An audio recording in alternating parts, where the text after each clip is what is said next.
One of the most amazing things about Aglow International to me is that they are always encouraging women to follow the path that God has set before them. Work in your purpose. There is many different avenues for ministry within Aglow, and one of those is raising awareness about human trafficking and ending human trafficking, and educating others on how to fight it. When Tammy came to us and said that God was leading her to work with trafficking victims, we were excited for her. Excited that she had finally found the path that God had set out for her. But even through our excitement for her, we didn't really know where that fit into our lighthouse until we were introduced to Sherry Stevens at our regional conference. And she showed us a presentation that left us astonished for how easy we could miss all the signs and what was happening right in front of our faces. And at that moment, we knew that this was one of the avenues of ministry that we would work through. First of all, I'd like to thank everybody for coming. And I want to especially thank our law enforcement. We've already thanked them, but I am so grateful, Sheriff. And to our Bill Carter, also, our Judge Executor, and Stephen William. Thank you all so much. This event means a lot to me, and so does your support. I just want to say that when the Lord first put this burden on my heart, I never imagined it would grow into a gathering like this and all the connections that I've been fortunate enough to be introduced to. But there's so many people that are willing to stand together against human trafficking. And through one ministry, which is the Aglow International, God began to open my eyes to the reality of the exploitation that's happening. And it's much closer to home than most of us realize, just like Sherry pointed out. The journey eventually led me to another ministry where I now serve as a mentor and working to bring awareness and support to those who are affected by human trafficking. What began as a personal calling now has become something our community has joined together to face, and that gives me great hope. So every statistic that we hear about tonight represents a real person.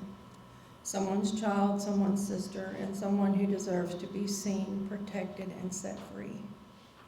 And it's truly an honor for me to introduce Meredith Baxter, the Kentucky State Director for Safe Passage, who is on the front lines fighting human trafficking and working to bring awareness and protection to the vulnerable in our life and in our state.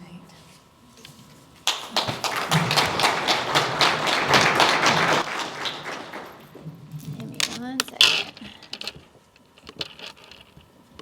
Okay. Good evening. Thank you guys for having me. Forgive me if I move around too much. Standing behind a podium, I'm not super used to it. Also, I'm on a stage. I don't love being on a stage. I wish I was on the ground with you. I'm a little bit more casual than this, so forgive me if I act a bit ridiculous up here. My name is Meredith. I'm the Kentucky State Director of Safe Passage. I came here from Louisville because Tammy set up this event with her wonderful friends in Aglow Ministry, and it is a massive blessing to me to be able to come here and to speak to many of you. And please know, again, if I act ridiculous up here, it's because I don't feel like a teacher or like a whatever. If you guys have questions or like comments, or you're like, I don't know what you just said, can you repeat that? Please feel free to jump in, raise your hand, stand up, whatever you want to do. Okay, I'm going to jump in. So Safe Passage, we are a nonprofit ministry. We serve the entire state of Kentucky. We're headquartered in Louisville. We also serve Southern Indiana as well, and we just recently opened a chapter in Atlanta, Georgia. We serve youth aged 12 to 19 who've experienced human trafficking and sexual exploitation. We do it in a few different ways. One of those ways is community training. So I do a lot of professional training. So I get in front of law enforcement, child protective services, teachers, pastors, foster care workers, nurses, whoever will let me come talk to them about human trafficking, specifically with children. I like to educate on the warning signs, the red flags, trends that are often happening within child trafficking, because it is ever changing. Just as much as your teenager is changing by the hour, so is child trafficking. So I like to get in front of people and educate them as much as possible about what it looks like Sherry said, boots on the ground, what it looks like from the ground. So I do a lot of our community training. We also do student prevention, and so we believe that education protects kids. It not only protects kids, but it also identifies survivors. And so we get in front of kids at public high schools, at youth shelters, at foster care facilities, youth ministries, wherever there are kids, and the adult in control of the kids allows us to come talk to them. We go talk to them about child trafficking. We talk to them about how to protect themselves and their friends, what trafficking is. And the reality is that almost every single time we do a youth prevention session, we have at least one child come forward and identify themselves as a survivor. It usually goes the same way. We're usually in a high school at 7 a.m. talking to a teenager about things they don't want to hear about. And then at the end of the session, I have this one girl that's staring at me from the back of the room. And I'm like, I can feel her eyes on me. I know she's going to come talk to me after this session. And then class ends, bell rings, everybody leaves, and she's still there. And then finally she comes up and talks to me, and she's like, I didn't know. She says, I knew my family was messed up. I knew what happened to me was wrong. I knew that it was bad. I didn't know it was called human trafficking. And so that happens almost every time we get in front of youth. And so we really believe that not only educating them to prevent exploitation is critical, it also allows us to identify youth. Between our community training, so training professionals and training students, we end up with a lot of victims, unfortunately. And so we created a long-term mentorship program that we really believe in.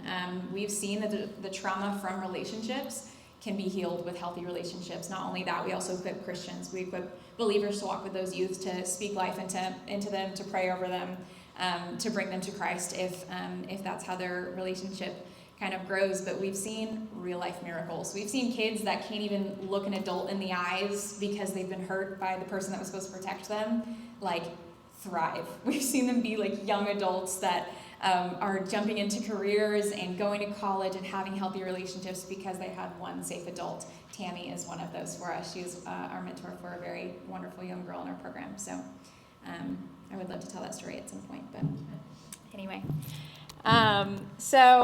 This is kind of a snapshot of the youth in our program. It is a good representation of youth that are being trafficked in Kentucky and what they look like and where they are. We are the leading responder to child trafficking victims in the state of Kentucky. If somebody calls the National Human Trafficking Hotline that Sherry had in that video and say it's a child victim, we are the first call that is usually made. And so this is a good snapshot just in general of what trafficking victims in Kentucky look like. So before 2025, that corner circle pie chart, I think is what it's called, said 5% boy, 95% girl. It now says 20% boy, 80% girl. We have had a huge spike in boy cases. A lot of that is because boys are falling victim to online trafficking and online grooming at alarming rates, much, much more than girls are, which I'm going to talk a little bit more about online trafficking, what that looks like. But that has changed a lot, just the environment. We, in the past year, have had to scramble to find male mentors, which is the worst blessing we've ever seen, because we're like, I don't know what we're going to do. We got to call a bunch of men that we don't know in churches to help us. But that means that we have young boys who get to have a safe adult in their life, more often than not the first safe adult in their life. So placement, about 30% of them are in their home. So they're in their biological home. I know a lot of what the media may tell us about human trafficking is that, and I think the chief police had said this, but we think that it's like kids on the Mexican border or like in Indonesia or Thailand or someplace we never visit. But 30% of the kids being trafficked in Kentucky live with their parents, a mom or a dad. And a lot of them go to school. Some of them play sports. A lot of them are regular looking kids, but nobody knows what's happening with them. They know, but maybe no one else does. So about 30% of them are in group homes. So they're under state's care, they're in foster care, and they're staying at some sort of group home. In Louisville, that would be Maryhurst, St. Joe's, Boys Haven, those sorts of facilities. I don't know if there's group homes here, but there are lots in Louisville. About 21% of them are in rehab or psychiatric facilities. If that doesn't tell you what state many of the youth we serve are in, then take that. Many of them are in rehab or in psych hospitals after recent suicide attempts or self-harm stints. About 8% of them are runners or they're homeless. There's a statistic that says within 48 hours, a youth who has run away, or 1 in 3 youth who have run away are at risk of being trafficked. I think that's low. I do. At any given time, probably about a third of the kids in our program who are trafficking victims or actively being trafficked are missing. They're AWOL. We have a girl somewhere between here and Mexico currently. We have no idea where she is. The missing persons line has got used to my voice, that's for sure. About 5% are in foster care, so they're in an actual foster home, and then about 2% are in kinship care, which means they live with grandma, grandpa, aunt, uncle, somebody that's like a family, maybe a neighbor or a family friend. So referral source, about 24% of our calls come from hospitals. A lot of that is psych hospitals, again, because many of the youth we serve have been trafficked, and so therefore they deeply suffer with mental illness, and many of them have attempted suicide, self-harm. They have mental illnesses that need full-time care, and so many of them are staying in psych hospitals. About 18% come from CPS, Child Protective Services. 5% come from the court system. Many of these youth, some of them receive crimes for their trafficking because it's misunderstood or misrepresented what has happened to them, and sometimes they've already been in the court system. About 20% are from residentials, like I said, group homes. 17% are self-referral. Like I said, whenever we do those prevention sessions, it is the most common for at least one child to come up and identify themselves. So they are the ones coming up and saying, I didn't know I was trafficked, but I need your help. And then about 14% are from law enforcement. We work really closely with the FBI, we work with Homeland Security very closely, and some local law enforcement as well. Ethnicity, about 50% of them are white, about 43% are black, and then we have a few Latino kids, a few mixed race kids. But something I would share, just because I think it's kind of interesting and alarming, I guess, is that that is obviously representative of Kentucky, but in the national statistics of youth being trafficked, 40% of them are mixed. I just don't understand that. So I'd like to share in case somebody one day can give me wisdom why so many young people who are mixed are being trafficked. It's a very strange thing to me, but it is a statistic that is very real. Stage of crisis, about 89% of them have been trafficked. Many outside of that 89% are sexually exploited or they are at risk of being trafficked.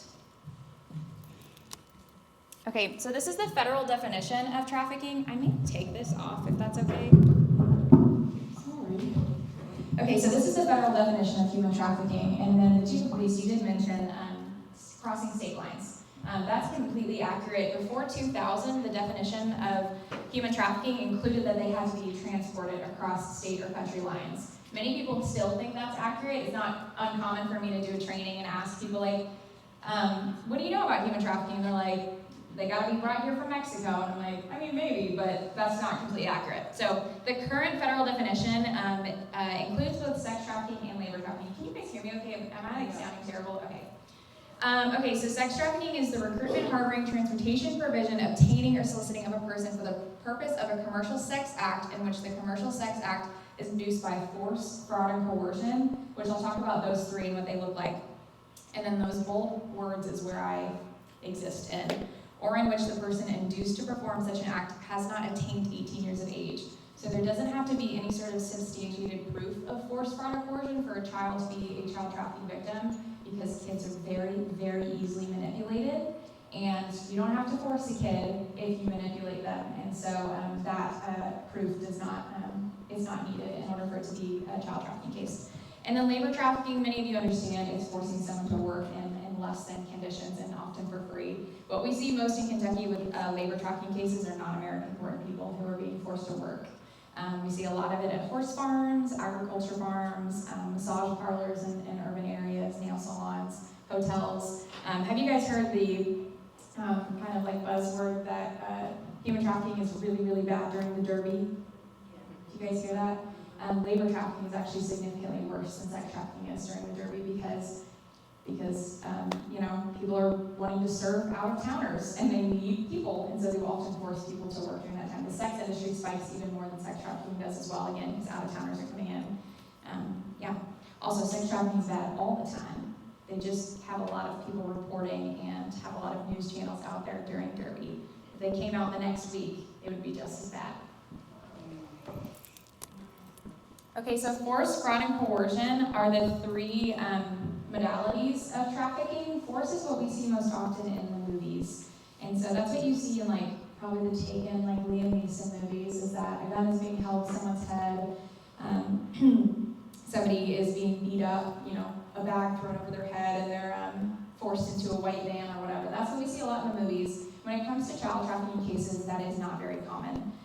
You may see one time of force, because like I said earlier, a lot of the youth that we're seeing being trafficked are regular kids. So they're going to school, and if they show up with 2 black guys to school every 2 weeks, people start noticing. And so force is not used quite as often as fraud and coercion are. So fraud is just fake situations. What we see most often are way too good to be true situations. And so jobs that seem way too good to be true, apartments that seem way too good to be true, and they usually are, because it's usually someone setting someone up for a scam. You see a guy with a camera down there. That was a real situation we had that we, I think is also the plot of Sound of Freedom. If you guys have seen that movie, it's been a few years since I saw it, so someone correct me if I'm wrong. But there was a girl in our program. She was 14 years old at the time, and it was kind of one of those situations, probably like many of us, where it was like, Mom, I want a phone. And her mom was like, you gotta pay for it then. She was like, okay. So she started working part-time at McDonald's after school. She was working in the drive-thru, and somebody came through the drive-thru and was like, you are way too pretty to be working at McDonald's. You can make a lot more money with my company. It's a modeling company. You can guess that he did not own a modeling company. He took photos of her, he blackmailed her, he trapped her, and then trafficked her. She was trafficked for 2 years, and she continued going to school for those 2 years. For 2 years, she would, on Monday morning, every week, she would go into the school nurse's office with a new UTI. Her school administrators were like, I don't know, she's just promiscuous, I guess. We don't care what she does on the weekends. And then it was found out later that she was being trafficked every weekend. And then she would go to the school nurse's office, begging for attention, begging for help. And no one said anything for 2 years. She finally, she outed herself, actually. She went to the guidance counselor and she said, I've been selling myself for years and I can't get out. There's no out, so I need help. She was actually one of the first youth in our program. She's doing very, very well now. She's a thriving young adult. And then coercion is this right side. Coercion is what we see about 80% of the time with kids. Like I said, kids are very easily manipulated. Of all human trafficking victims, 85% believe that their trafficker is their boyfriend or their girlfriend. So 85% of victims believe that their trafficker is their boyfriend or their girlfriend. Doesn't matter if they're pimping them out to strangers every weekend. Doesn't matter if they're selling new photos of them. It doesn't matter if they're fill in the blank. They think they're in a relationship with them. If that doesn't tell you the deep manipulation and coercion that has to be involved in order to victimize someone, yeah. So you see a guy smoking something up there. I say this to the kids whenever we do youth prevention. I don't have to keep anybody in a basement if I can get them hooked on fentanyl. Because if I get you hooked on fentanyl, you have to keep coming back. You have to keep coming back to me because either you die or you need your next fix. Over the past 2 years, we've seen 3 kids with fentanyl addictions. Kids, you heard me correctly. Children with fentanyl addictions. We have 14-year-olds who are alcoholics because the trafficker knows that they can control them if they get them addicted. Sometimes they'll take advantage if a child is already addicted and take advantage of that, but a lot of the times they are creating addictions in children in order to further control them. You also see a girl hitchhiking, like I said. It is very, very common for youth if they're running away to be trafficked. Because when you're running away and you're 15 years old, you get hungry, you get tired, you get cold, you get scared, and if someone offers you one of those things, it's quite likely that you're going to say yes. There's a girls' group home in Louisville. It's called Maryhurst. It's where a lot of the girls go that can't often be placed in regular foster homes. They have behavior issues or they're unsafe to themselves or others. And there's one, they call them cottages, the big building that the girls live in. And there's one cottage where it's common for a lot of those girls to run, they're runners, they're AWOLers. And I've heard that many of the girls will usually choose to AWOL together. They're it's safer if we go together. So there's 3 or 4 of them. They're we're gonna break through, we're all gonna run together. And traffickers have learned that a whole bunch of teenage girls with needs will run away on this East End part of Louisville, and they will often wait for them They will wait for these girls on a Friday night whenever it starts getting late, and we'll be like, hey, you guys look hungry? You want to come with us? We'll get you some food. Hey, we got a party. You guys want to come to the party? There's drugs up there. There's alcohol there. And the girls often know that that's what they're walking up to because they want the drugs, they want the alcohol, like they want to feel seen and heard and loved by these men who are obviously there to exploit them. But that's what we're seeing often of a lot of these runaways, a lot of them being in foster care. And then you also see two people holding hands down there. Like I said, 85% of human trafficking victims believe that their trafficker is their boyfriend or their girlfriend. We call that Romeo pimping. And so a lot of these young women specifically, some of these boys too, but a lot of these young women are falling victim to a Romeo scam. Like, he's so nice, he's so charming, he buys me nice things. Yeah, he's 27, but like, my friends think I'm cool because I'm dating a 27-year-old. Doesn't matter that I'm only 15. And they create this scam, they pick these vulnerable girls that are often looking for love and belonging, charm them, make them think that this is a relationship, especially if this young person doesn't know better. They don't know a healthy relationship left from right, then it's likely they're going to fall into one of those schemes. I would say safely probably about 60% of the girls in our program believe that they were dating their trafficker. To this day, many of them still do. So this is a chart from the Institute for Survivor Care. Have you guys ever seen this Maslow's hierarchy of needs? Just like as humans, what we need to survive, basically. And there's two main entry points that traffickers use in order to into trapping a victim. The first one is that top one, which points to self-actualization, because again, many of these victims are falling into trafficking because they're being manipulated. Especially if we're talking about kids, and you guys know how the internet is, you know how teenagers are nowadays. The internet is grooming kids for traffickers. Traffickers don't have to work as hard as they used to.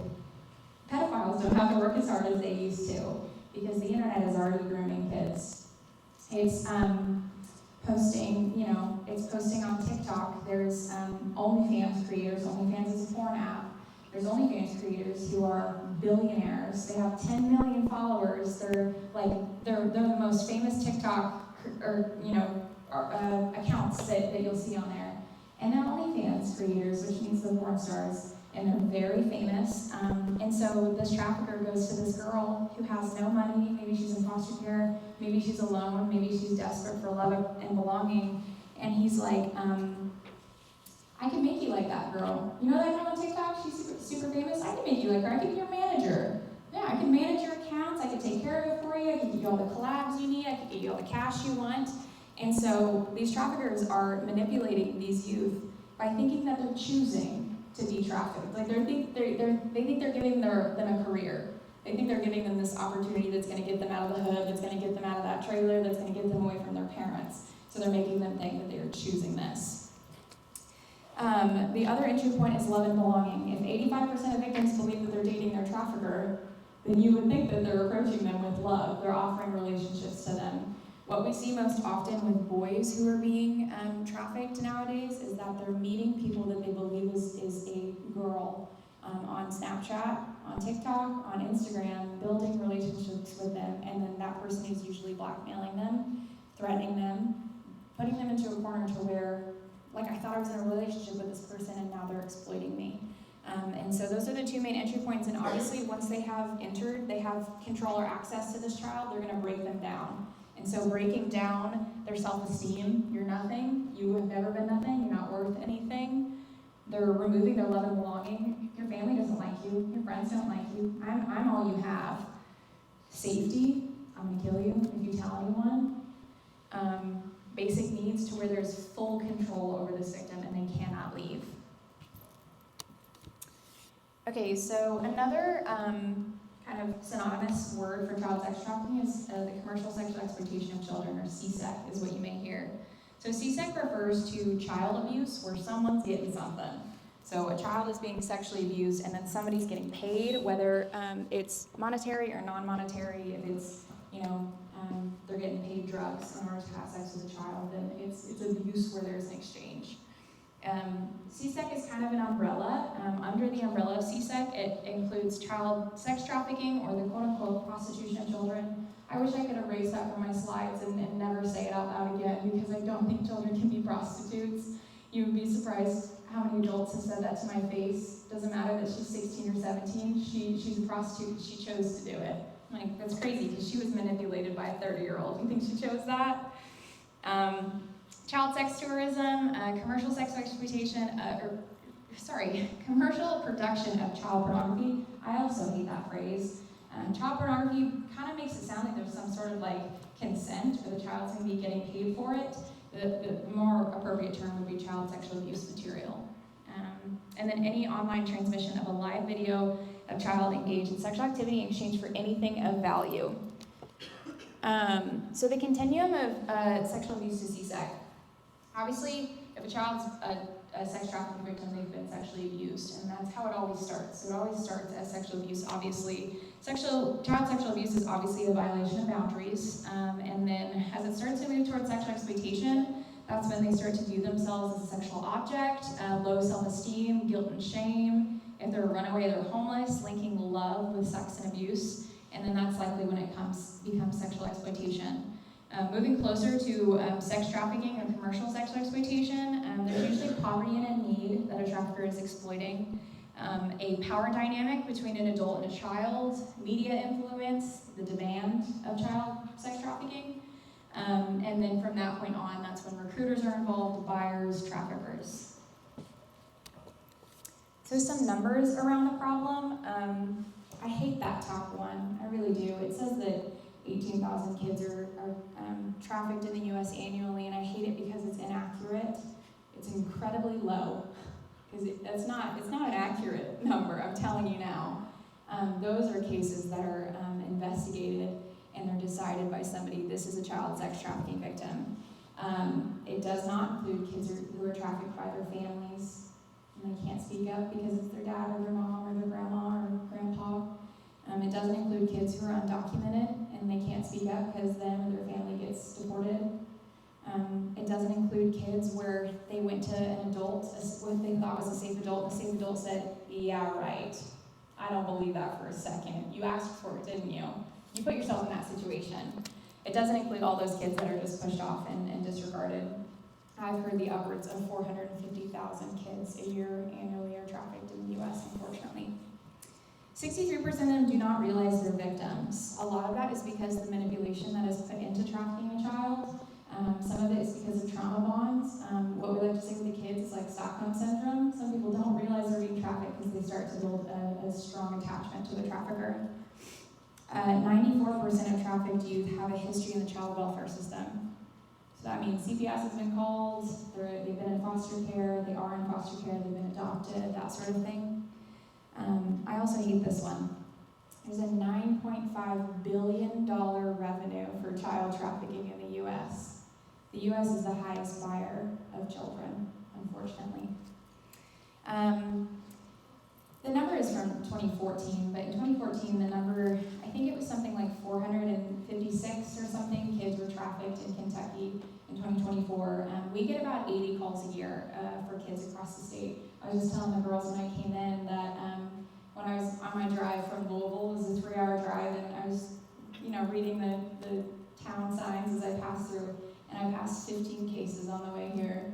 Every accident, I'm like, oh my gosh, there's another one. I passed 15 of them just on the drive here, 3 hours.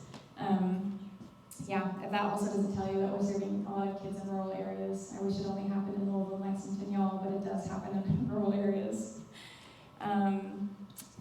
Okay. Okay, so this you probably can't see very well, unfortunately. This is obviously a map of the state of Kentucky. That is DCBS's Human Trafficking Report from 2024. It shows you each of the regions of Kentucky and then how many cases were in each of them. You guys are in that purple one, and the purple one had 39 cases in 2024 of child trafficking, or they had 39 victims, of child trafficking cases. In Jefferson, we had 74. And then in the Cumberland region, that orange one, like out, southeastern Kentucky, there were 79 cases. The Cumberland region had the most amount of cases in the entire state of Kentucky. I want someone to guess why. Why did the Cumberland region have that many cases in 2024? Why did they have that many? Oh, I-75, okay. It's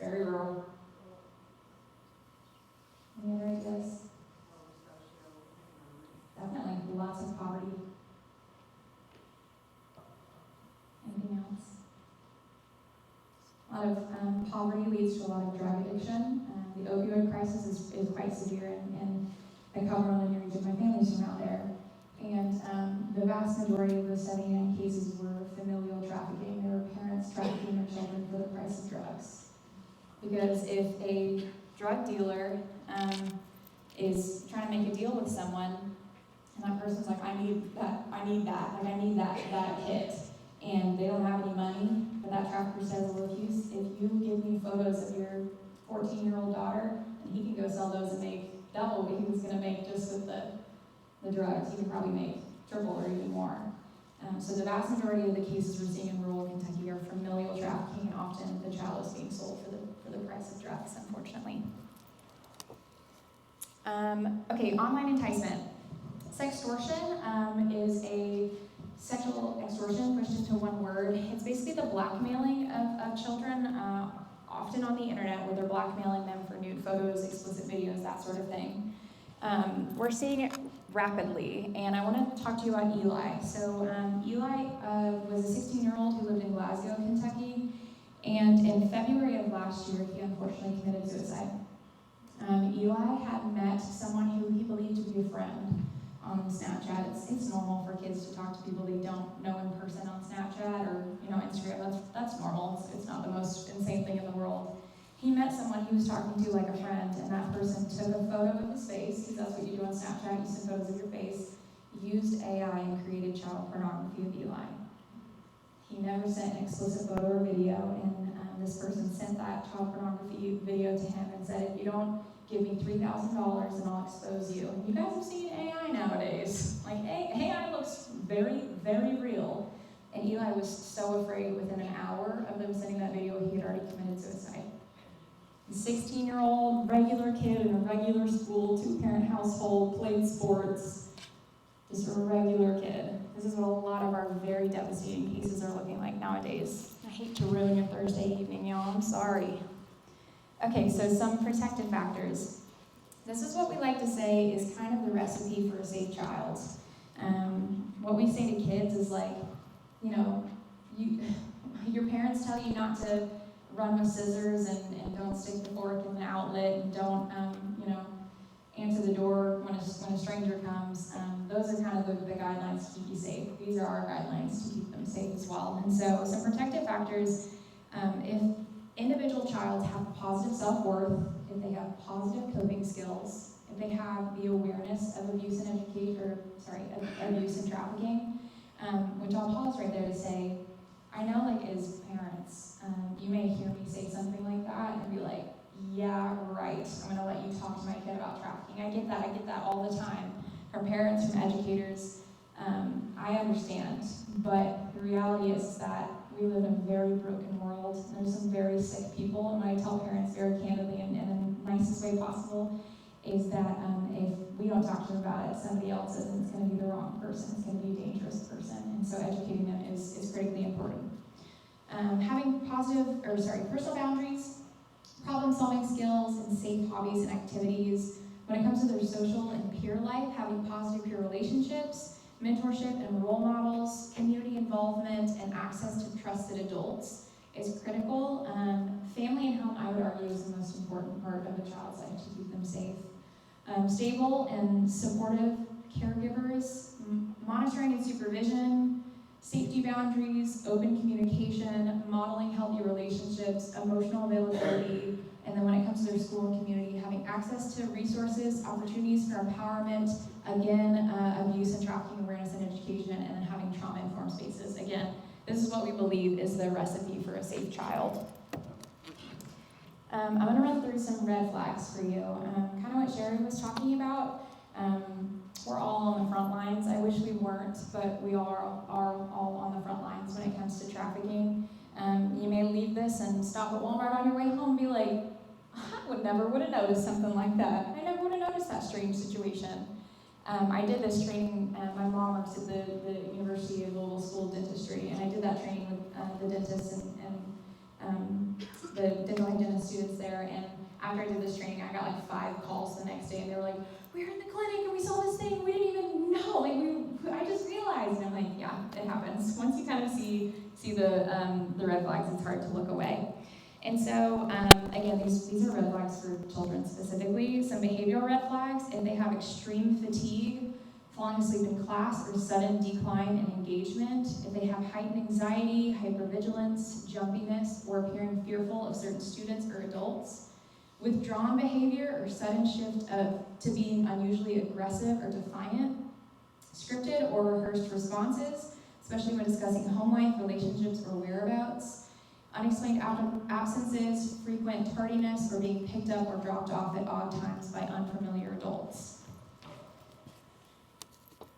When it comes to relationship and social red flags, having an older boyfriend or girlfriend, or friends significantly older who hang around campus or hang around their school or wherever they may be; a new friend group that seems controlling, isolating, or protective over the student; sudden increase in secrecy, including hiding phone activity or constantly texting someone they seem stressed about.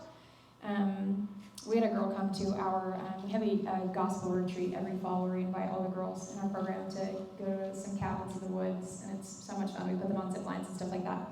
But we had one girl who we were praying in for months. We were like, we know she's not going to come. She doesn't come to stuff. She doesn't like us that much. We knew she was actively being trafficked.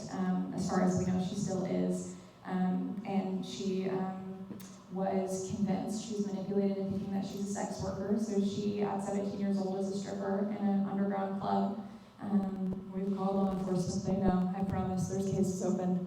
But she did end up coming to our retreat. It was the Lord's intervention. Insanely cool how it happened. Where she was failing all of her classes, and she was supposed to go on Saturday to her credit recovery class. And we were like, oh, that's the Saturday of retreat, like she's not coming, there's no way. And we got a call on the Thursday before retreat from a school teacher, and the school teacher was like, okay, well, I've never made a call like this before, but there's this girl in my class, and she just like talks about sex a lot. She tells other kids about sex, and I'm just worried about her. I think she's being exploited. I don't know what's going on, but whatever. And the more she talks, the more we're like, is this who we think it is? And it turns out that it was the one girl. She had been referred to us multiple times, and now it was her teacher calling us.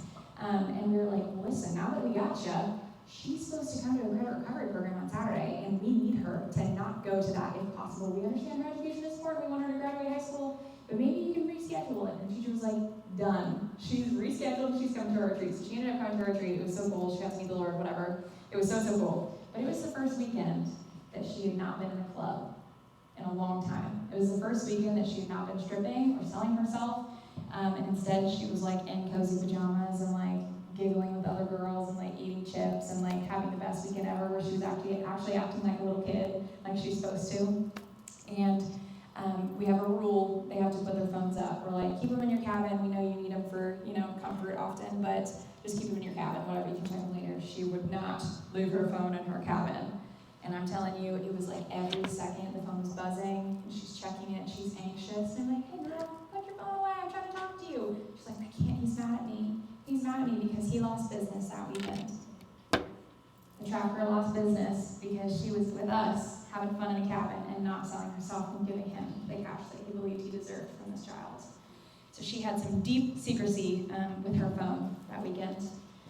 Peers reporting that the student is being pressured to send sexual images or meet someone after school, inviting students to parties, and encouraging selling explicit photos or videos online, which could be a sign of grooming others or grooming to recruit others. It's not uncommon for youth to be recruited, to be groomed into becoming recruiters. Traffickers, again, can manipulate kids really easy. If you can manipulate a child to become a victim, it's probably easy you can manipulate them to bring their friends. You guys seen the whole Jeffrey Epstein stuff? That's how he did it. He did a very sick pyramid scheme of victims, where he would tell the girls, like, bring back 2 or 3 of your friends and I'll pay you more, or I'll reward you in this way. It's not uncommon to happen. I would say probably about 1/3 of the kids in our program have recruited another child unknowingly. Discussing sex openly and often, especially if this is a new behavior. When it comes to appearance and physical red flags, inappropriate clothing for age or season, especially if they're dressing very sexualized or very promiscuous, I guess is what you want to say. Frequent changes in appearance, nails, hair done, despite financial barriers. Signs of physical abuse, including bruises, burns, marks, paired with vague or changing explanations. possession of expensive items, new phone, jewelry, cash, designer clothing that the student cannot explain. Like I said, a lot of the kids that are being trafficked nowadays, they don't realize they're being trafficked because they're being manipulated by what they think is their significant other. And a lot of the times when we called into these situations where someone knows the kid's being trafficked, or at a minimum something weird's happening. And so we will often come in, we'll bring them some Chick-fil-A, we'll sit down with them, just goof around, just try to build rapport with them, kind of assess the situation. And it's not uncommon for me to go pick up a girl from a trailer park, and when she comes out, she's got a Gucci jacket on and some Jordans. I'm like, girl, where'd you get those Jordans? My boyfriend. I'm like, where'd you meet your boyfriend? She's like, I don't want to talk about it. I'm like, okay, I just learned a lot about this situation. I don't think it's maybe on here. We don't see it often. What you see in the media a lot is that traffickers will brand their girls or their boys or whoever they're running. It's not super common with youth being trafficked in Kentucky. We have seen one brand over the past 8 years of doing this, and it was a child who was scarred by their trafficker. He had scarred an X into her hand. That usually means they're running a lot of kids, and so they're trying to keep track of them, unfortunately. That's not something we see super often, but it is something that's talked about. Red flags when it comes to academia, so sudden drop in grades, attention or participation, multiple school transfers, instability in enrollment or long periods of no records, lack of access to schoolwork, homework not completed due to work or life obligations. I want to make sure I'm good on time. Yeah, okay. And then when it comes to technology and online red flags, multiple social media accounts, especially secret or sexualized profiles, being contacted or messaged repeatedly during school hours by unknown adults. Traffickers know that kids are sitting at a desk for 8 hours away from their parents, and they will often take advantage of that time. Talking about online quote-unquote opportunities, modeling quick money or side gigs, that's would look kind of like recruiting as well if they're trying to get kids to join in on what they may not realize is exploitation. Okay, so this is what we do as a Safe Passage Anti-Trafficking. This is common to do this model. So we not only do prevention, so we get in to schools and wherever there's kids and we talk to them about trafficking, we talk about how to protect themselves, we talk about how traffickers may approach them or what they may offer them, just so they know this is not something that's normal, this is something that is unsafe. We will also intervene, obviously, so we have survivor-led services. Our mentorship is entirely youth-led, and so our goal is for the youth to feel like it is the first thing that they've ever had control of in their entire life. We sit down with them and we're like, do you want a mentor? It's completely optional. You can say no and we'll never see you again. It's totally up to you. Most of the time they say yes. All the time they say yes. And then we give them a mentor and we're like, well, what kind of mentor do you want? You want to be tall, short, silly, quiet? You choose. We'll get you that one. And then whenever it comes to the mentor, we coach our mentors to be like, where would you like to guys eat? I want to hear about your day. So letting the youth entirely lead the mentorship, because the reality is they've probably not had control of anything. So their mentorship is usually the first thing that they feel in control of, they feel safe in. And then we walk with them through healing. Our goal is for them to heal what they've been through. A lot of our healing is, yes, healing from trafficking, so healing from broken attachments and distrust and seeing the world as maybe better than they may think of it.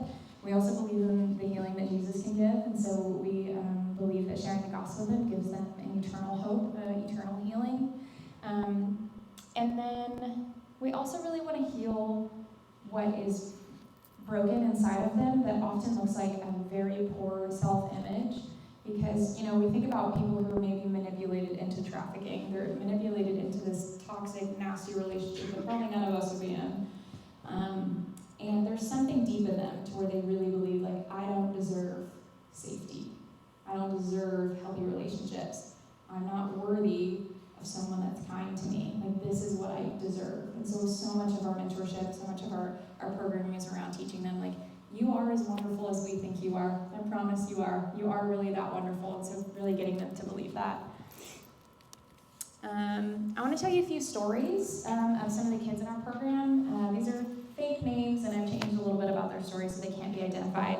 But I want to tell you first about Amaya. So actually, I already told you about Amaya. Amaya was the one that worked at McDonald's. and she was pulled into a modeling scheme.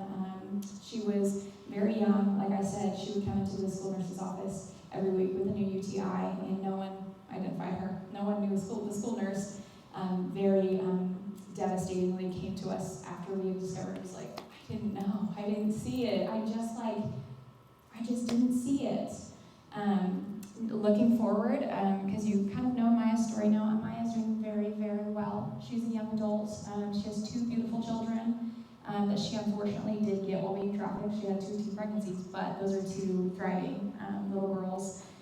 She's a nurse. She's a wonderful young woman who has healed through a lot of what she's been through. She probably still has more to heal through, but we've been walking with her for probably about 8 years now. Okay, Zach. Zach is one of the boys in our program. He's a male now. He's a young adult as well. So Zach was brought into our program in probably 2024. Zach, when we met him, was 17, almost 18, in the foster care system, and Zach has autism. So Zach, having autism and being in foster care, he never really had a lot of friends. He didn't have the ability to kind of make friends and keep them. And more than that, he never had a relationship. So he never had a girlfriend or any sort of romantic relationship.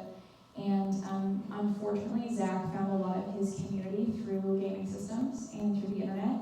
And that's where he met his trafficker, who he believed was the first woman he was ever going to have a relationship with. I mean, this is a woman who gave him attention and was kind to him, all those sorts of things. She's one of our only female traffickers, in fact. But she tricked him into thinking they were in a relationship, and she came up with this whole ridiculous lie where she convinced him that her mom was in the hospital and that her payments weren't going through to the hospital. She was like, I need you to, I'm going to wire you money, and then you're going to cut me a check.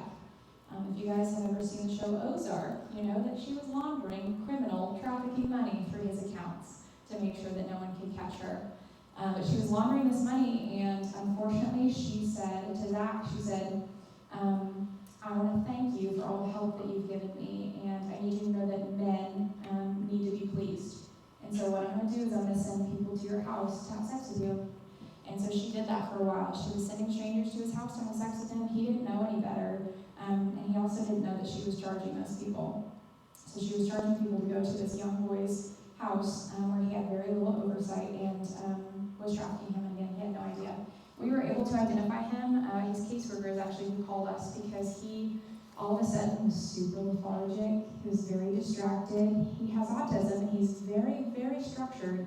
He would just miss appointments. He wouldn't show up to things, which was very much not like him. All of his bank accounts got locked up, obviously, because he was moving lots of money through them. And then Zach was all of a sudden sexually active after never having friends or relationships. And so Zach has been in our program for, goodness, probably almost 2 years now. Zach has he's held his first job ever for probably a year now. He's doing very well. He has a rock star mentor that has helped him with budgeting. He now lives in his own apartment. He's learning what it looks like to have a healthy relationship. And Zach is also doing very well. And then Zaina. Zaina is one of the hardest stories for me to tell because Zaina is very personal to me. I knew Zaina before I was ever on staff at Safe Passage. I met her when she was 14. She was newly in the U.S. Her family came from a Central American country, and they unfortunately fell victim to what I would call like a hosting scheme, to where they desperately wanted to leave their country, and somebody who knew of a person who knew of a person was also from that country, but was living in Louisville. And basically, she was being raised by a single mom. Single mom had 4 kids, and they were like, hey, I know this guy in Louisville. I think he'll help you. I think he could probably get you across the border, and he could get you a place to stay and that sort of thing. And so they were like, sure, we want to leave this country desperately, and so we're willing to do what we have to do. And so this guy got them across the border, got them to Louisville, got them an apartment, got them jobs, kind of got them set up. And then when they got settled, he said, oh, that was not for free. I didn't spend all that money for no reason. You owe me now. And so he first started trafficking Zaina's mom. He was forcing her to become a prostitute. And was obviously he was taking all the money that she was making, and then he very quickly got bored with Zaina's mom. and started trafficking Zaina when she was about 14 years old. Zaina was trafficked for many, many years, and I say she was personal to me because we used to live in the same neighborhood. We lived in a very tight-knit community. We went to the same church for a while, and everyone knew Zaina and her family. They were the kids that were so loud in the back of church, and they were rowdy, and everyone just loved them. They were just kind and goofy, and they were in all the student ministry. They were all in all the things. And I happened to be one of the only social workers in my church, and so they would often ask me for help. They were like, hey, we need food this week. Do you know any soup kitchens or anything like that? So I ended up helping them out a lot. And when I started learning more about their family, they were freshly out of this apartment that the guy had set up. They were staying in a car in a park in Louisville, and I helped them get to a shelter and stuff. And then finally, somebody from our church was like, you know what, I have a basement. We all know, this family's not going to sit in a shelter. They're going to stay with me. And so they let them stay in their basement, and then that's when people started noticing a little bit more that random cars would come pick Zaina up. Every day it was a different car. She would be gone for an hour, 5 hours, 8 hours, sometimes a full day or two, with these people that no one knew. She would often come back with a handful of cash. She would come back with a new pair of shoes, with a new phone, with a new outfit. And anytime you were like, where you been, girl? It was rage. It was, it's none of your business. It's my friend. It's my life. I can do what I want. She was deeply, deeply defensive when anyone asked what was going on. Obviously, at this point, she had already been trafficked for many years, because she had been in the U.S. for many years, and because she had been trafficked by the same man for many years, she developed an unnatural loyalty to this man who was trafficking her and her mom.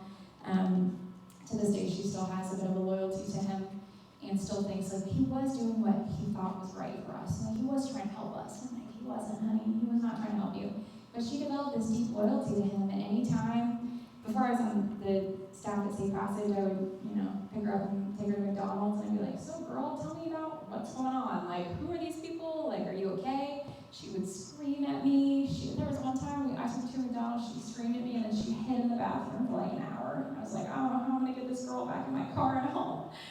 But she was deeply manipulated by this guy.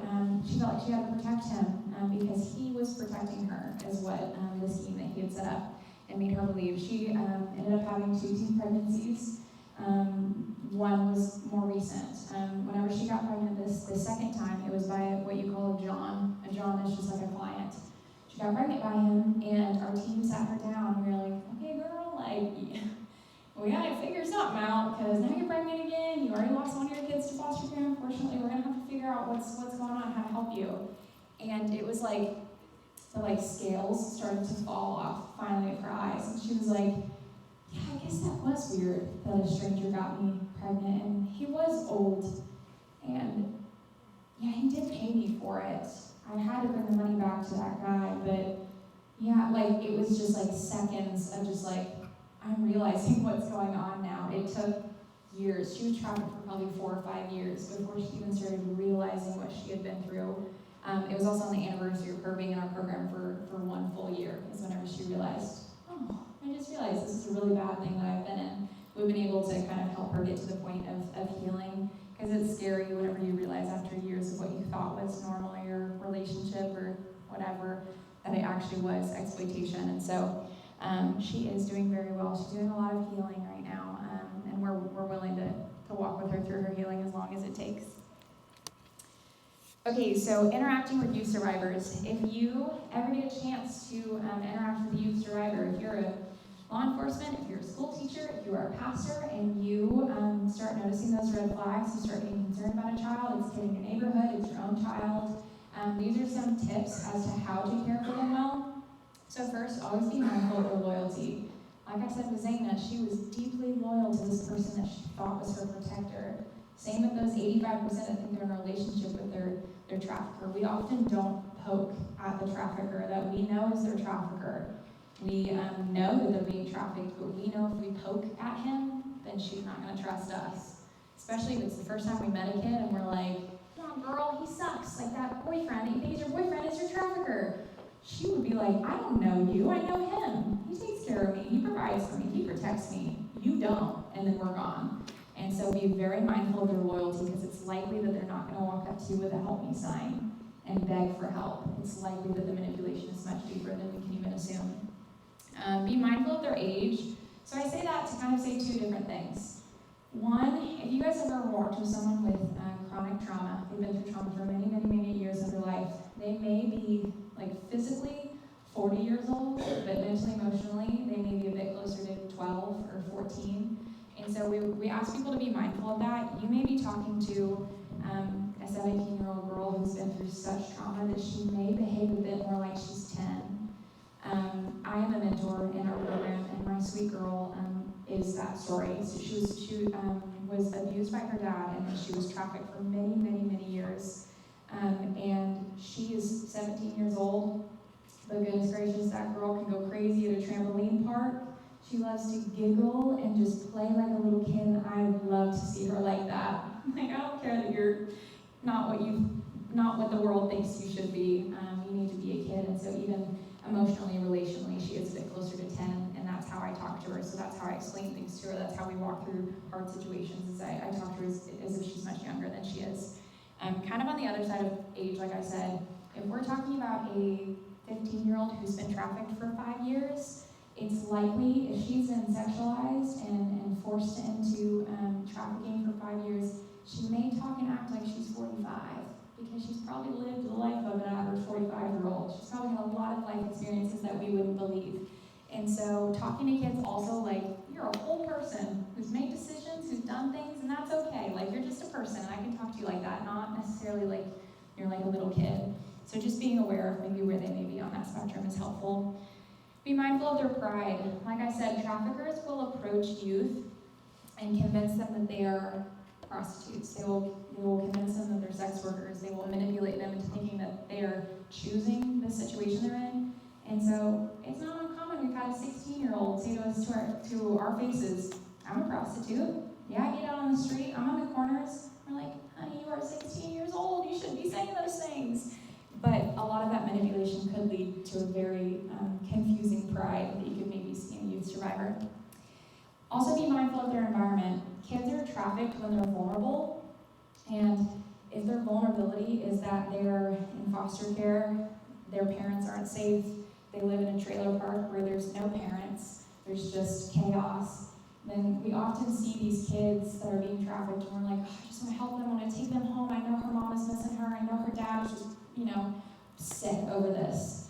Some of these kids don't have that, unfortunately. As much as we want to rescue a lot of these kids and take them back home, they may not want to go back home. That trafficker that is terrible to them may be safer than their own home. And so being mindful of their environment is also critical, especially when we're kind of thinking about like rescuing them and taking them back home. They may not want to go back home, unfortunately. Be real with them, like I said, talk to them like they're real people that probably made decisions that put them there, not to say that they're at fault or that we should victim blame, but they maybe made decisions that put them in the position they are. So talk to them like that too. Give them small scale solutions for a bigger picture. I say that because, like I said, kids are trafficked when they're vulnerable, and sometimes vulnerability is as simple as she ran away from her foster home and she hadn't eaten in 3 days and she's really hungry. And then some creep comes around the corner and says, you sure look hungry. I'll go get you some McDonald's if you have sex with me. I wish that was a fake story, but it's a real story of one of the girls in our program. So giving small-scale solutions are filling those vulnerabilities to remove the risk of trafficking, hopefully, making sure the kids are safe and fed and they're safe adults in their life, and that they have, education, and that they're thriving young people. That is preventing trafficking. And then giving them language they don't have. So these are some screening questions that we will commonly ask youth. You can probably find decent screeners on Google if you type in like youth trafficking screener for kids or something. The reality is that, how many of you guys have teenagers? Some of you guys have teenagers? Those teenagers tell you exactly what they think you want to hear, right? Or they're like, stop asking me questions, you weirdo, I don't want to talk to you.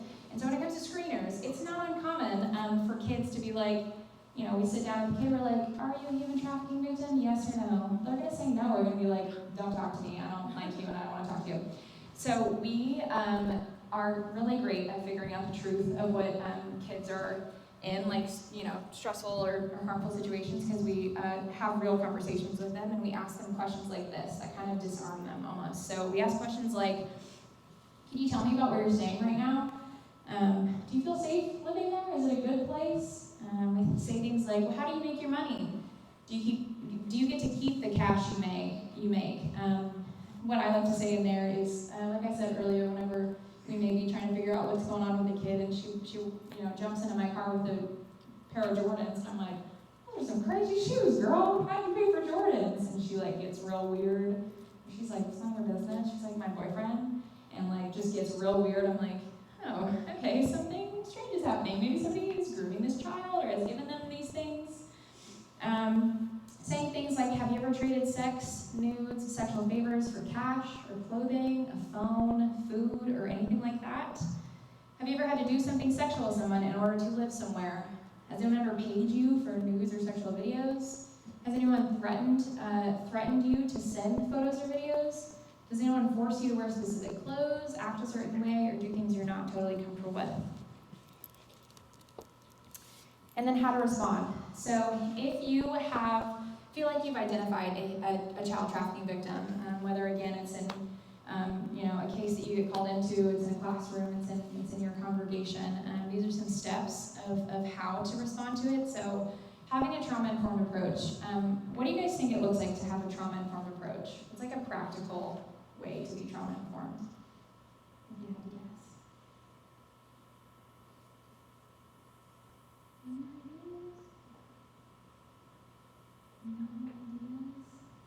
So a trauma-informed approach is not saying what's wrong with you, it's saying what happened to you.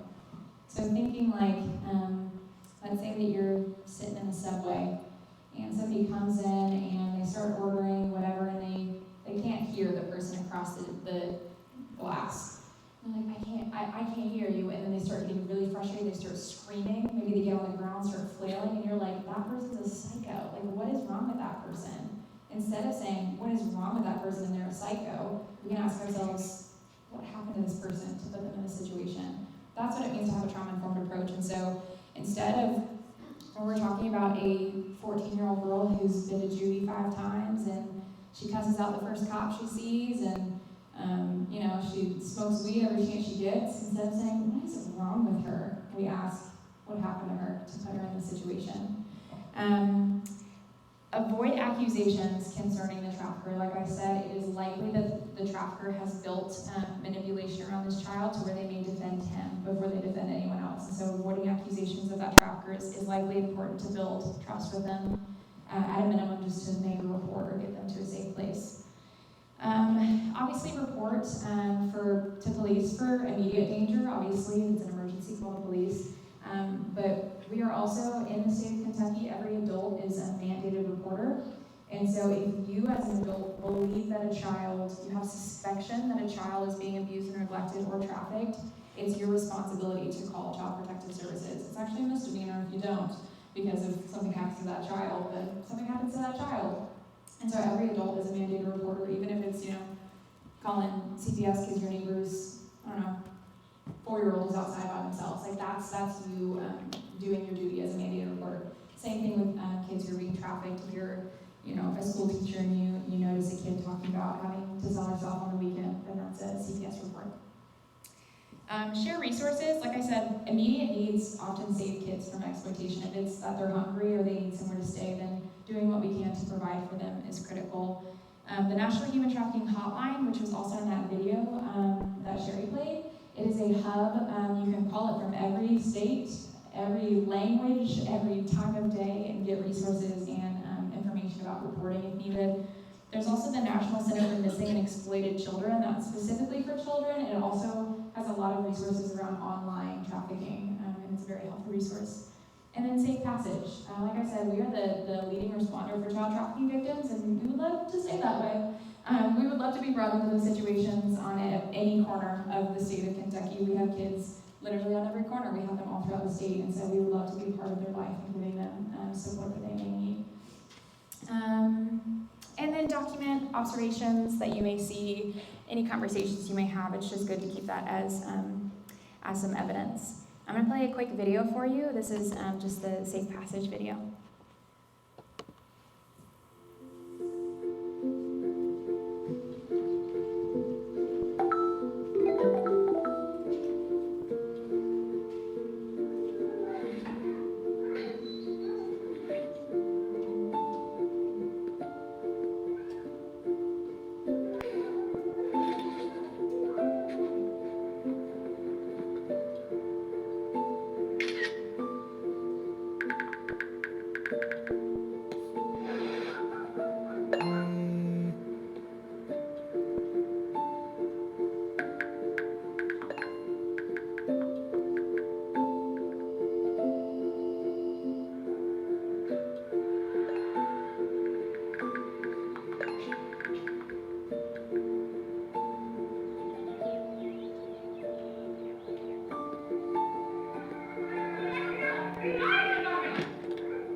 Sadly, children are sexually exploited every day. After a child has been exploited or trafficked, trauma can impact every area of their life. Help us empower survivors who have experienced sexual exploitation. Healing is a difficult road. Dreams and goals, self-worth, trusting people, and finishing school can all feel out of reach. No survivor should have to walk alone. Mentorship is a powerful way to encourage, empower, and walk alongside trafficked and exploited youth.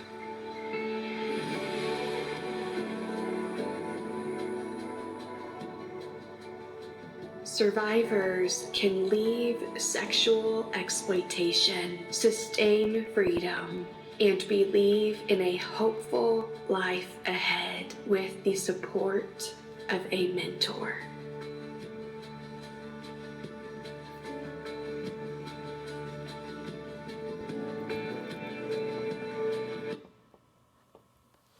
Okay, that's about all I have for you guys.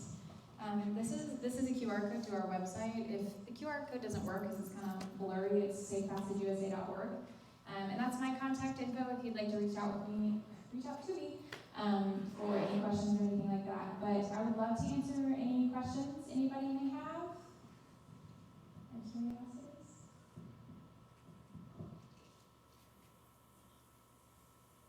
Any questions? Had lunch at a local fruit market. This is in Russell County. Mm-hmm. And I got to chatting with a customer who were eating, food. And she was a grandmother that had custody of her grandchildren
would say that in that specific situation, if the child's already in foster care, so she already has CPS involved, CPS should be told of that.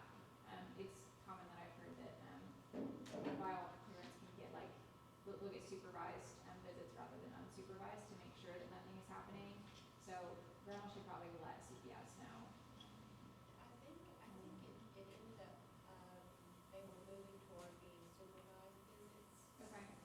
She was just in the process of things, but Yeah. my eyes were open. You know, I had lived in Texas for 15 years in the DFW area, Mhm. and I was aware there, but, you know, rural Kentucky, I was just like, what? Yeah. There's not a county in Kentucky that hasn't had a human trafficking case. Every single county. So, what would you advise?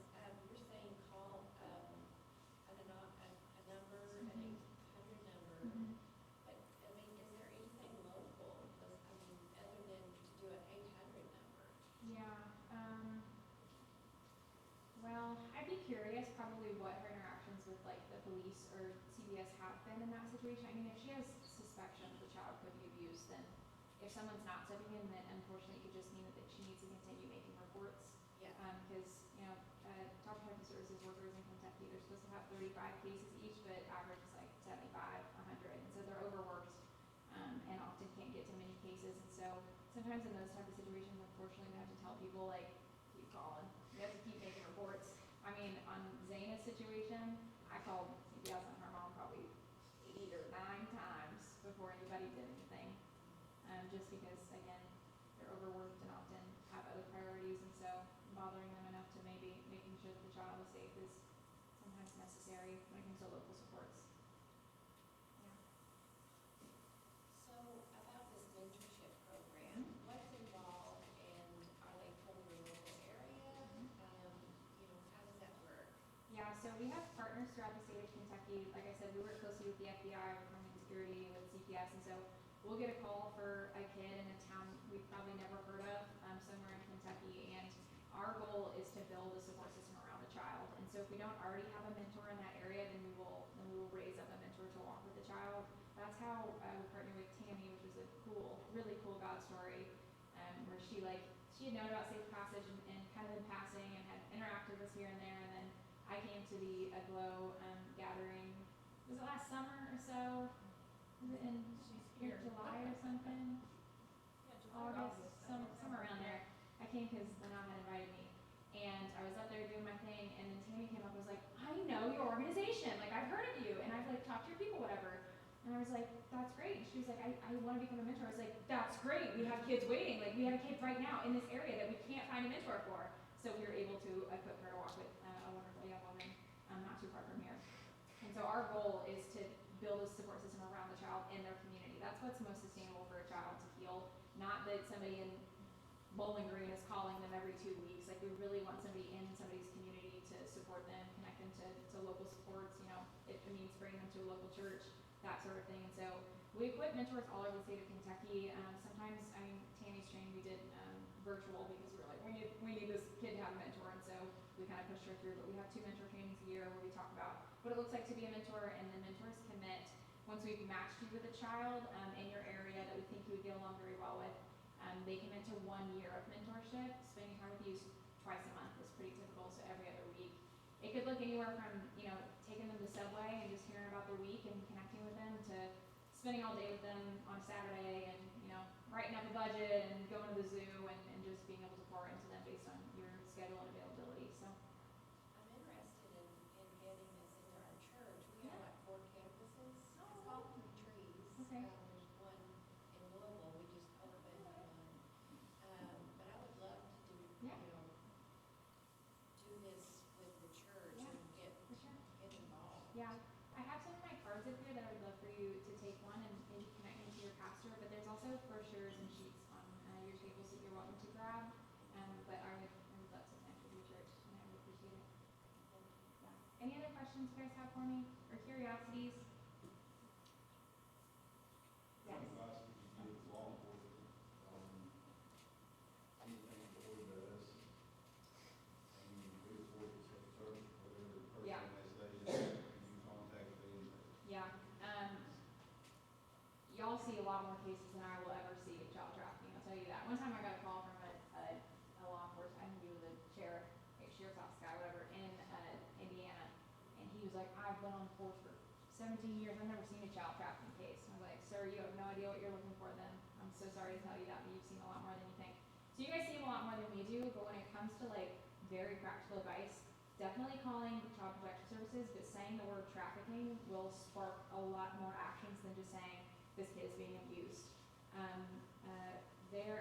LMPD has like a special victims unit that they often call into trafficking cases, but Homeland Security in Kentucky, they are insane resources. So I don't know if you guys ever like partner with Homeland Security in those type of cases. I mean, they carry a lot of our trafficking cases in the state, but whenever a case is made as law enforcement, to say the word trafficking and saying, I think this kid is maybe being trafficked, again, like I said, that will spark a lot more action than just saying this kid is being abused, because there's people whose jobs are devoted in federal law enforcement and some local regions specifically to those cases. I can also get you a contact for DCBS, who she runs a team of trafficking investigative workers, and so I'd love to get you her contact info if a specific DCBS worker would be helpful for you guys to know. Yeah, thank you guys. And then you had a question. Yes, several years ago when I was substitute teaching, I was in a preschool class, and during that time there was a little girl that was acting out inappropriately. And I contacted a friend of mine who was a physician and reported it, and I don't know why I didn't go to CPS or whatever, and then I was trying to follow up, and he was like, you did what you're supposed to do, shut up, get your nose out of it if you know what's good for you. What would you have, should I have gone to somebody else, or I don't know? Yeah. Because it really surprised me that he acted that way about it. It was almost felt like he's covering for somebody, or, Yeah. and I've always kicked myself for not following up. Yeah. What would you have done? In that situation, I definitely would have called Child Protective Services. Yeah. I can't speak for this person you talked to. It does sound like a strange reaction that he would have acted like that, but Child Protective Services can definitely do something. Even if there's suspected sexual abuse, they would have done something. Yeah. So. Well, and this was somebody who was also involved in scouting, and as far as I know, there was nothing against him. Like, it wasn't like he was involved in that Yeah, of sort of course. thing. Yeah. You know, but it was like, it was kind of threatening. Yeah, And that's strange. it scared me, and I backed off, and I Yeah. Yeah, that's all right. Don't let it eat you alive. But now we just know when we know better, we can do better. So it's all right. Yes. I've got a question. Yeah. Does same passage of other organizations like that, are you guys getting together to get with state legislators on passing a lot stricter laws and punishment laws for traffickers? I try. We are a nonprofit, and you're not allowed to, what's it called, lobby nonprofit dollars. So it's usually me as an individual asking help from legislators, not with safe passage, but we do that. We partner with a few legislators throughout the state to get as many laws as we can pass, but you guys also know how that is. You can ask for laws to be passed, and it either never happens or it takes 10 years. There's some really great bills currently in the legislature. One of them is it's hopefully going to be a crime to groom a minor. Why is it not already a crime to groom a minor? But that is in the legislature. It's waiting in the Senate right now. There's some bills about getting sharper penalties for promoting human trafficking and like being like a promoter or recruiter, which is great because those guys can usually get off clean. So we definitely advocate as much as we can without lobbying. There needs to be a lot stricter. I know. No, I agree. I agree. I had a guy that I was partnering with on a few things tell me once, he was like, yeah, if the punishment for speeding was the death penalty, I probably wouldn't speed anymore because, you know, I can go 10 over and pay that $150 bill or whatever, but, you know, these people being trafficked, I mean, we have kids who are being trafficked and their trafficker is a second offender.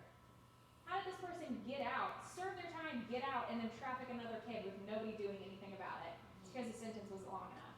And so, completely agree, there should be more. Yeah. So I think this is the cue for the room to say, contact your state Local legislator, definitely. Completely agree.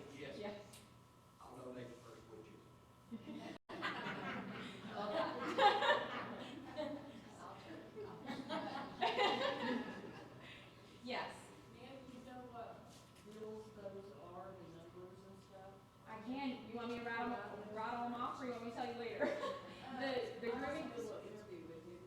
Yeah, for sure, yeah. The grooming bill is House Bill 4, which gratefully the numbers under 10 are usually the priority, so it's likely that the grooming bill will be passed, but I can give you all the numbers after if you'd like. Thank you. Yeah, of course. Anybody else have questions for me? You guys have been such a wonderful audience. How do you get, more training? Because, just listen to y'all, it's kind of freaked me out a little bit. Fair, freaks me out too. You don't hear a lot of stuff that. Yeah, I know, it is a lot, and even, people will be interested in getting involved in anti-trafficking, they're like, I'm freaked out, or like, I don't even know what to do, I'm like, me either, I'm also freaked out, you think I'm not freaked out, and I do this every day, it's real, and it's also completely justified to feel that way. If you didn't feel that way, then I would be more worried about you. I have a lot of teenagers that Yeah. say they don't have families. Yeah. Yeah, We didn't have network within our, thank God that, we have good people. yeah, But a lot of them don't want to talk to other people because they don't trust them. yeah, So, For sure. she is a minister at a church and she can tell you that I probably talk more on the telephone with my teenagers Mhm. than I do my family. Mhm. Because they just don't have no one to talk to. And Yeah. some of the cases, just listen to you talk, it's a little disturbing. Very But that might disturbing. be going on in church. Yeah, yeah, it's very disturbing, and again, the way you're feeling, is the way that we should all be feeling. If you didn't feel that way, then I would be much more concerned. It's very disgusting, being honest. Yeah. It is. It is. I would say when it comes to just like wanting to know more or like, grow in it, the internet is a wonderful resource. I can tell you Institute for Survivor Care is a local organization that has videos, data, they're also faith-based, so they're a wonderful organization. The National Center for Missing and Exploited Children on the internet also is a great resource. But I think asking questions and getting your church involved and getting your school systems involved and getting your local law enforcement involved is the best thing you can do moving forward. Because like you said, like, what if it is happening in my own church? What if it's happening in these teenagers' lives? It could be. And so the more awareness we have, the more we're talking about it and not pretending like it's not happening, which maybe worked for a little bit, it's not working anymore. Like the more we talk about it. I work in construction, Mm-hmm. and when you did your first show, I was sitting there and I didn't notice some of the things right off the gate. Mm-hmm. But we literally, like, door to door, were working at that, Mhm. and we've been in one particular place for a year, Mhm. and I was sitting thinking, what all did I miss, Yeah. Yeah. so. And again, same with the situation, like you can't let that eat you alive. That's not gonna do much for moving forward. We know, like we can do with what we know, and so the more we learn, the better we can do moving forward. So don't let that eat you alive. But the more we talk about it, the more we ask our pastors if we can bring this to, the elders and see what we can do. That's a wonderful and brave step forward to just be able to talk about it more, so. Yeah, for sure. I don't know what time it is. Any other questions? So, we were talking about like this extortion on the internet, and my son actually went through that, but knew to come and tell me about it first. So my question is, what do we do about that? We have 3 more hours. I know, right? What would be my first step as far as that? I mean, Yeah. Our majority of you parents, I would say probably the majority of you are parents, know that the internet is a very dangerous place for your child. Yeah. It's very dangerous. As like old lady, like conspiracy theories I sound, it is. And so, being aware of who your kids are talking to on the internet, being aware of what gaming systems are starting to share about Roblox just before this, kids are being sorted on Roblox. The more you know about what they're doing on the internet, the safer they are. But what I heard you say is that your son came to you. yeah, That is what saved him. Being your child's safe place and being the person that they feel comfortable enough to talk to and say, something weird happened on my Snapchat. Or like, I know that you said that I'm supposed to tell you if like a weird person adds me on Instagram, it just happened. And so you being a safe place for your child is the safest thing you could do for them. So that also kind of goes back to legislation. There's a lot of legislation hopefully moving. There needs to be a lot more around protecting kids on the internet. But knowing what your kids are doing, being aware of the threats, unfortunately, are everywhere, all over social media and gaming systems and stuff like that. But more than anything, being your child's safe place and being very realistic with them, probably telling them like, there's weirdos on the internet that maybe want to come get you. And so what we need to do is make a pact. Something weird happens on your phone, what do? You come talk to me. And so that is probably the safest thing you can do. But obviously, bigger picture, there needs to be more legislation and probably there's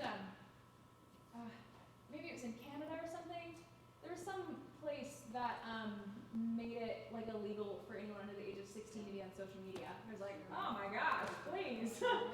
I would love that, but not here. America's too free for that.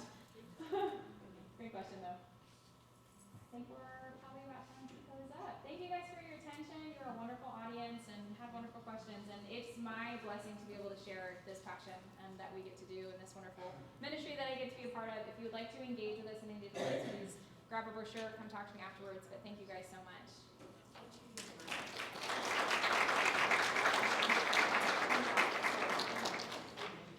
Just a quick note, real quick. She's talking about the social media, her Snapchat, Twitter. But be mindful that there are new apps coming out every day that are disguised as other apps that are social networking apps that these kids are logging on to, generating accounts.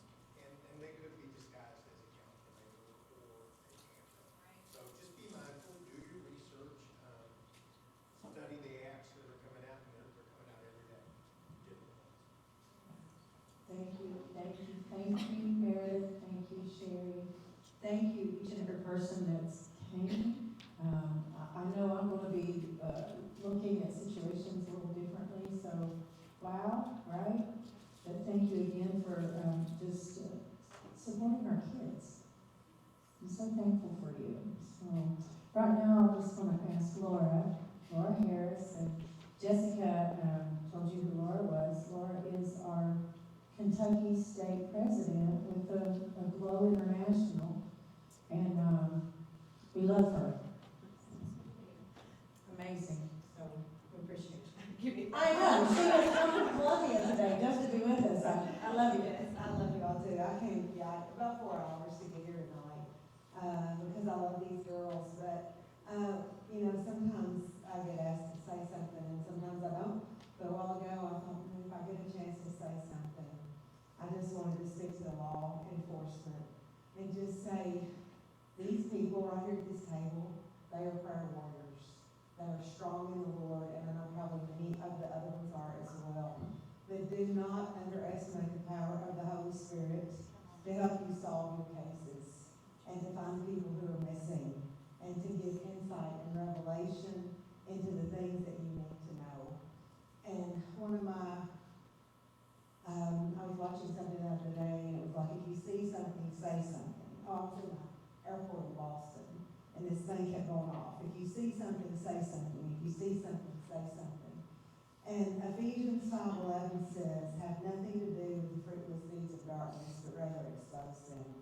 I have used that scripture many times when, should I say something or not? Have nothing to do with the fruitless deeds of darkness, but rather expose them. Reported a lot of things when you're thinking, oh, should I or shouldn't I? It's a fruitless deed of darkness, so yes, we're going to report it and let the chips fall where they may. I'm an attorney by profession. I do child custody litigation, and I often tell teachers, you're not the ultimate fact finder, you're not the ultimate decider of this case. Even though you might project, like, if I testify this, then this is going to be the outcome. Your job is to tell the truth, and the truth will take care of itself. And then someone else will make that decision. But I just want to, as we sat here tonight, I want to glorify God, because this is so heavy. We can leave here heavy. And, we serve a giant God. We serve a big God, and He is bigger than any enemy. He's bigger than any creep, any demon, or these, the burdens and the trauma that these young people have experienced. Our God is bigger. And so, never forget the power of prayer. Never forget how big our God is. Never forget that He wants this problem solved. He wants people to be set free. He wants people to be delivered. And deliverance is a thing. Demons are real. And these traumas open the doors for people to receive demons. But God wants people free and delivered. And so, never forget how big our God is. Amen. So, that's my sermon. That's awesome. I love it. So let's just pray. Oh Lord, we never forget how great you are. We never forget how big you are. We never forget that you are the King of Kings and the Lord of Lords, and you are on your throne. In the name of Jesus, we thank you, God. And Lord, we will never make a mistake of putting Satan or demons on par with you. Satan is a defeated foe. The demons are defeated. And Lord, we just thank you that you are on your throne. We thank you for the power of the Holy Spirit to give us wisdom and insight and revelation and direction and understanding when we need it most. So Lord, I just thank you that you call us to come before your very throne of grace and make our petitions known. So Lord, when we see these people who are hurting, we never forget that you are bigger than any problem we see or experience. So Lord, we love you, we praise you, and we thank you in advance for every time you reach down and you help us and you give us wisdom in every situation. In Jesus' name we pray. Amen. And bless the food. Lord, that's my job. Bless the food and thank the Lord for those who prepared it and provided it in Jesus' name.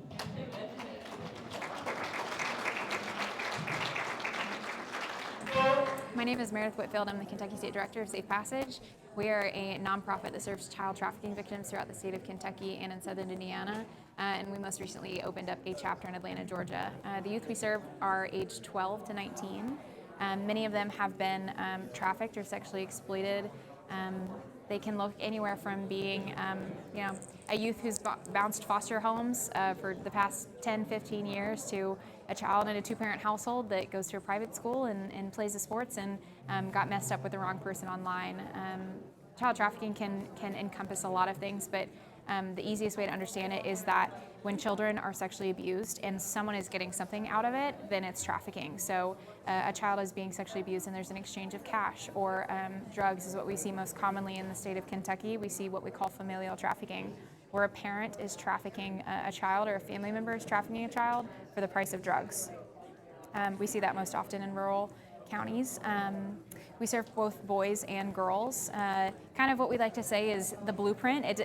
Not all youth fall into these buckets, but girls often fall into what we call Romeo pimping schemes, to where a young girl may believe that she's in a relationship through manipulation with a much older man, and through what they misunderstand of is love or belonging often turns into exploitation, because it turns into, I love you, but what love is a sacrifice. And so what I want you to do is I want you to go have sex with this person so that I can pay my bills, or so that I can go get some weed.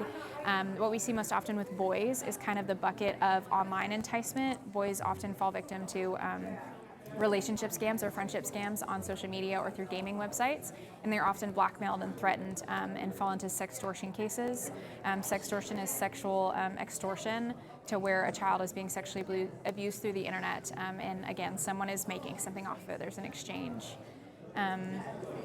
What are some of the numbers that they can get a hold of if they wanted to reach out and just learn more information about For this? sure, yeah. Well, we love to be the first responder of child trafficking cases throughout the state of Kentucky.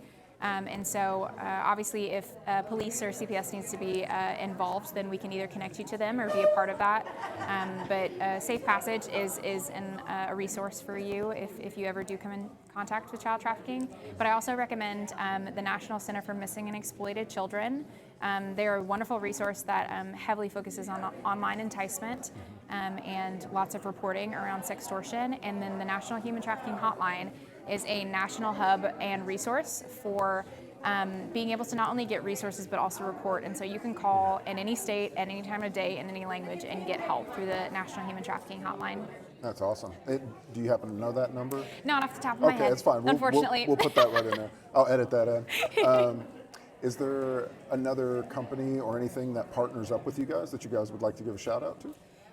Yeah, I would say if you are working with adults, there are incredible organizations that work with adult victims, like Refuge for Women, Sycamore Farms, Her Hope Kentucky, Clay and Oak.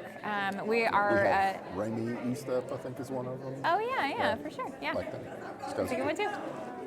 That's awesome. Yeah. Is there anything that you would like to, like anything coming up in the future that you guys have that you'd want to promote that we can Yeah, bring I awareness mean, to? so The main way that we serve child victims of trafficking is through survivor mentorship. And so we believe that the trauma from relationships can be healed with healthy relationships. And so we match survivors that are identified throughout the state of Kentucky with a Christian mentor to support them for a minimum of 1 year. And so we have 2 mentor trainings a year. Our next one is in August. It is in Louisville, and so I can get you some information on that if you're interested in learning more. And then every year we also have a gala where we get to share stories and kind of share updates and get to share a bit more about our ministry. And that is in November of this year. That is awesome. We will definitely be looking out for that. Awesome. Hopefully we will do more of these. And Wonderful. yeah, it was good talking to you. Likewise. Thank you. Michael, the legislate. Oh, what was the Yes. legislation Yeah, I parts can that you needed? Read them off from. And we can get people to try to like go out and vote for these. Reach out to your Reach out to your congressman. local legislators. Okay, so the bills that I follow the closest, the first one is House Bill 4, which is called the grooming bill, and that criminalizes grooming minors, which again should have already been a crime, but unfortunately it is not a crime yet. And so House Bill 4 was already passed in the Senate, and now it was already passed in the House, and it's waiting on the Senate. House Bill 366 is strengthening penalties for child sexual abuse material or child pornography. That bill also includes AI-generated child pornography, and so if people are using AI to create pornography of children and then trying to make money off of it, that will strengthen the penalties That should have for that already one as been well. a felony. I don't know Definitely, why it's not. yeah. And then House Bill 320 is enhancing penalties for promoting human trafficking. So any sort of recruiting, promoting, discussion around human trafficking that is obviously positive and public, that could also be criminalized. House Bill 246, which is called Cayenne's Law, is a really interesting one. It's a law to equip animal control officers with child abuse and trafficking education, because there is an insane crossover of animals being abused and children being abused in a home.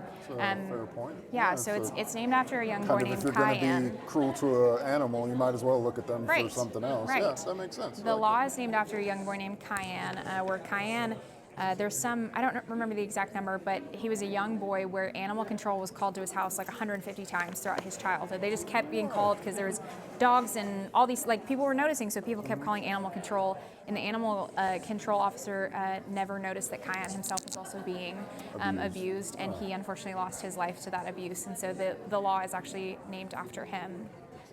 And then the last one is actually a bill from last legislative session. It's House Bill 181, but the sponsor, Senator Lindsay Titchener, she actually added an addendum to the end of that, which she's trying to get passed, and that is called Aaron's Law. So Aaron's Law is mandated abuse and trafficking education in all Kentucky schools.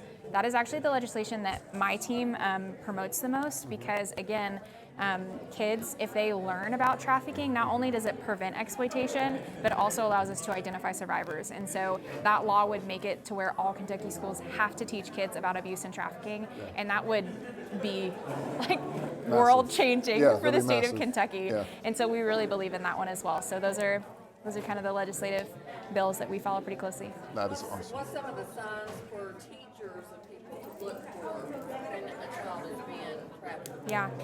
Yeah, that's a good question. I would say kind of main red flags for maybe a teacher or a pastor or someone who has eyes on kids when it comes to identifying survivors. I would say a lot of secrecy in the child. It's likely if they're being groomed, then the person that's doing the grooming is trying to socially isolate the child. And so encouraging them to have secrecy, to cut off their friends, to cut off their family, so that what is being done to them can stay in secret. I will also say for red flags, when a child may come to school or come home with a bunch of new things. If they come home with new jewelry, new shoes, a wad of cash, a new phone, and nobody knows where that thing came from, it's likely they're being groomed as well. Somebody is gifting that child things and likely trying to win some trust for them. I would say, let's see. I noticed the thing on your video when the little girl was like playing with her phone, but it was making like the.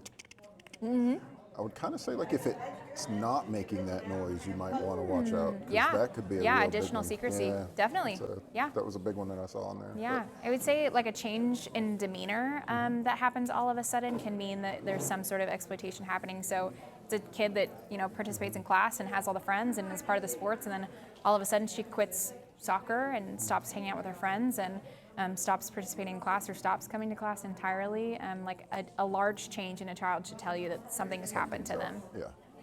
Yeah. That makes sense. Yeah.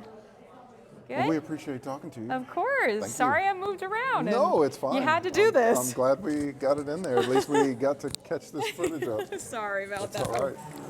Well, here, we'll do it like this. I'll just have you introduce yourself. And Okay. then I'm just going to ask you a few questions as we go on through here. So, Okay.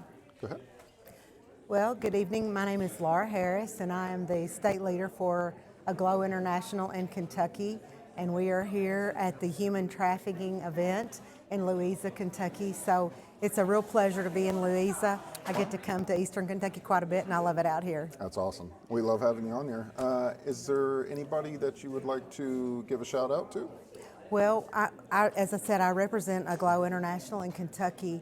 And Aglow International is an international ministry that is in about 170 nations in the world. It's primarily a women's ministry, and it really works to help women understand their identity in Christ so that we can do the work that God has called us to do.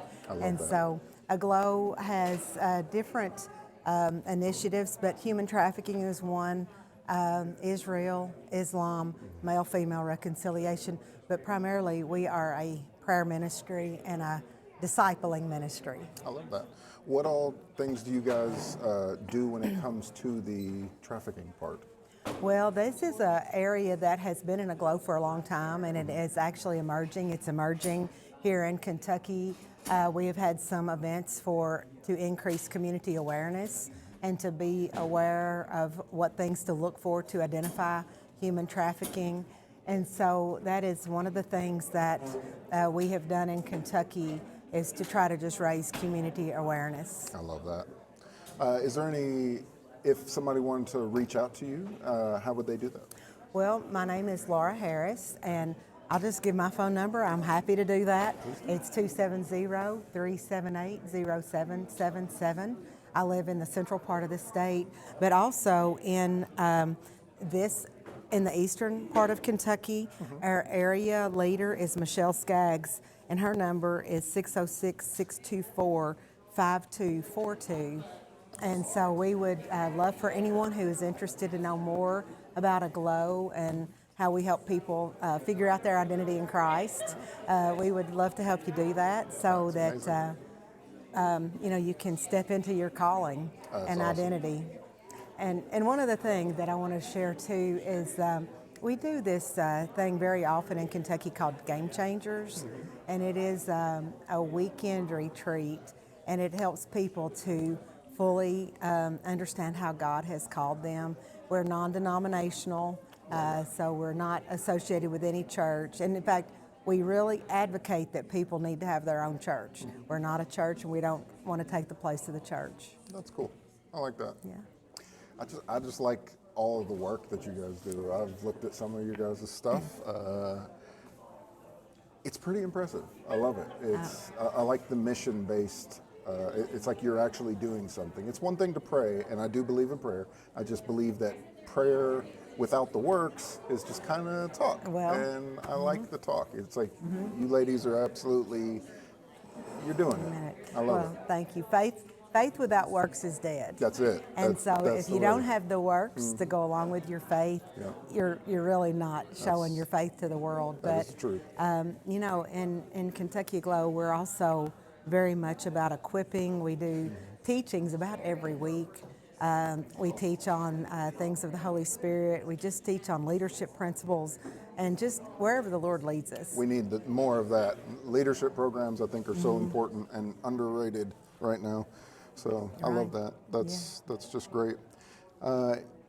I would hope that more people reach out to you and that this generates some kind of awareness around here. I think that's fantastic. And Amen. I hope you ladies keep on doing what you're doing. Okay. Thank you you so much. I appreciate the opportunity. No problem. God bless you. God bless you. Bye.